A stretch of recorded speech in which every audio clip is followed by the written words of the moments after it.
அம்பானி இல்ல திருமண விழாவில் பங்கேற்கவிருக்கும் பிரபலங்களின் செயற்கை நுண்ணறிவு தொழில்நுட்பத்தில் உருவான போட்டோ இணையத்தில் வைரலாகி வருகிறது. ஆனந்த் அம்பானி ராதிகா மெச்சன் திருமணம் ஜூலை மாதம் 12ஆம் தேதி நடைபெற உள்ளது. அதற்கு முந்தைய கொண்டாட்டங்கள் மார்ச் 1ஆம் தேதி முதல் 3ஆம் தேதி வரை குஜராத் மாநிலத்தில் நடைபெறவிருக்கிறது. இந்நிலையில் திருமண விழாவில் பங்கேற்கவிருக்கும் கூகுள் நிறுவனத்தின் தலைமை செயல் அதிகாரி சுந்தர் பிச்சை முதல் சூப்பர் ஸ்டார் ரஜினிகாந்த் வரையிலான பிரபலங்களின் ஏஐ தொழில்நுட்பத்தில் உருவான போட்டோ வைரலாக பரவி வருகிறது. போராட்டத்தில் ஈடுபடும் விவசாயிகளின் பாஸ்போர்ட் விசா ரத்து செய்யப்படும் என ஹரியானா போலீசார் எச்சரிக்கை விடுத்துள்ளனர்.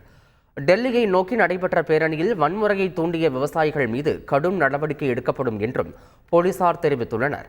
விளைபொருட்களுக்கு ஆதரவு விலை உள்ளிட்ட கோரிக்கைகளை நிறைவேற்ற வலியுறுத்தி பஞ்சாப் ஹரியானா எல்லையில் விவசாயிகள் தொடர்ந்து முகாமிட்டுள்ள நிலையில் போராட்டத்தை தொடர்வது குறித்து இன்று முக்கிய முடிவு எடுக்க உள்ளனர். செய்திகளை உடனுக்குடன் தெரிந்து கொள்ள உடனே சப்ஸ்கிரைப் பண்ணுங்க.